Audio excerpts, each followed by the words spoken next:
ایک بات آپ سے کہوں، آپ کچھ چونک جائیں گے. حضور نے کبھی زکوٰۃ دی؟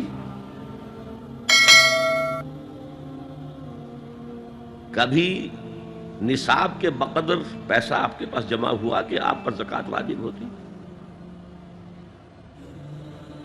کیسی عجیب بات ہے. ارکان دین میں سے ایک رکن سرے سے غائب. کبھی آپ نے مال رکھا ہی نہیں. حضور کا اسوہ ہم جانتے ہیں، مسواک کر لی ہے، پائچے جو ہیں ٹخنے سے اوپر کر لیے ہیں، یہ اسوہ ہے. ہاں ہے، یہ بھی ہے، ٹھیک ہے، سنت ہے. اسوہ تو یہ ہے. اور صرف آپ کا نہیں، جنہیں ہم کہتے ہیں فقراء صحابہ، ابو ہریرہ، ابو ذر، سلمان فارسی، علی رضی اللہ تعالی عنہم اجمعین، یہ فقراء صحابہ میں سے تھے. کبھی کچھ نہیں رکھا اپنے پاس. میں نے بتایا تھا آپ کو شاید کہ حضرت علی کی جب شادی ہو رہی تھی حضرت فاطمہ سے، کوئی مکان تھا ہی نہیں، کہاں لے کے جائیں. ایک انصاری نے ایک حجرہ دیا ہے اپنے مکان کا، اس میں حضرت فاطمہ ودا ہو کر گئی. He didn't have any home. ابو ذر وہ تو دوسری انتہا کو چلے گئے تھے. قانون یہی ہے، حلال سے کماؤ، اگر ایک حد سے آگے بڑھ جائے تو زکوٰۃ دے دو، باقی تمہارے اختیار میں ہے. دینا چاہو دو، نہ دینا چاہو رکھو اپنے پاس. قانون اس سے زیادہ آپ کو پابند نہیں کرے گا. کبھی بھی آپ نے جبر نہیں کیا، ایمرجنسی میں بھی جبر نہیں کیا. ایک واقعہ آتا ہے کہ حضور کو کئی وقت کا فاقہ تھا. تھوڑی دیر کے بعد حضرت ابو بکر آئے. آپ نے چہرے سے پہچان لیا کہ فاقے سے. پھر حضرت عمر آئے، پہچان لیا کہ فاقے سے. شاید حضور خود اپنے لیے نہ اٹھتے نہ جاتے، اپنے دونوں ساتھیوں کو لے کر ایک انصاری کے باغ میں پہنچ گئے. انصاری کی عید ہو گئی. فوراً لا کر اس نے کچھ کھجوریں، کچھ انگوروں کے گوشے رکھے. اس کے بعد وہ دوڑا چھری لے کر کسی جانور کو ذبح کرنے کے لیے. یہ ساری تفصیلیں میں کیا بتا رہا ہوں. مال یہ نہیں تھا کہ مدینے میں سبھی فاقے سے تھے، موجود تھے جن کے پاس مال تھا، لیکن جبراً آپ نے کسی سے کچھ نہیں لیا. جب وہ چھری لے کر چلا، فرمایا دیکھنا کسی دودھ والے جانور کو نہ ذبح کرنا.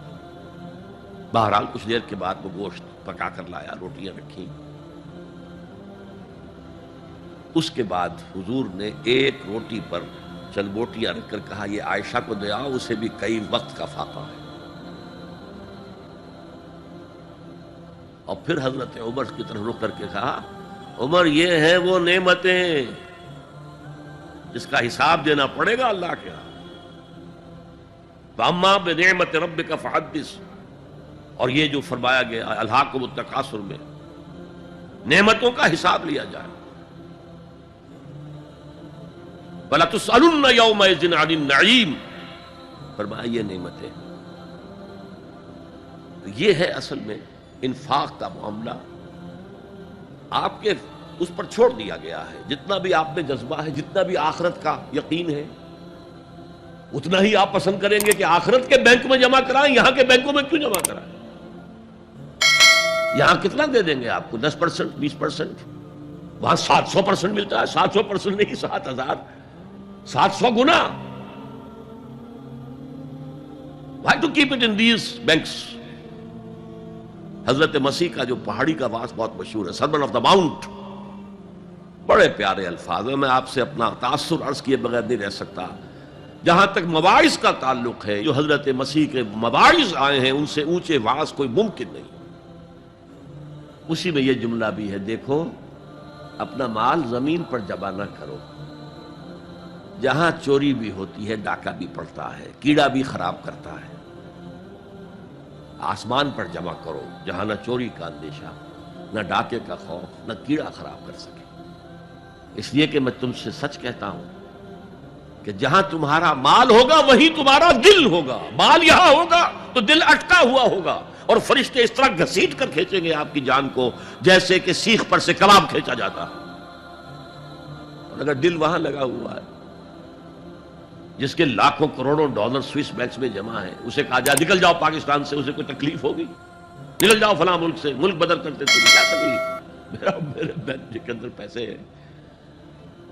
البتہ جس کا باہر کچھ نہ ہو، اسے اگر یہ دی جائے سزا تو اس کی تو جان پر بن جائے گی۔ تو یہ ہے انفاق کا معاملہ۔ اس میں یہ دو جو ہے، ایک قانونی سطح ہے، قانونی سطح یہ کہ حلال ذریعہ حرام نہ ہو، سود نہ ہو، جوا نہ ہو، فحاشی کو ذریعہ نہ بنایا جائے، منشیات کو ذریعہ نہ بنایا جائے کمائی کا، اور جو بھی آپ کے پاس ہے آپ نصاب کی سطح کے اوپر آ گئے تو 2.5% زکوٰۃ دے دو۔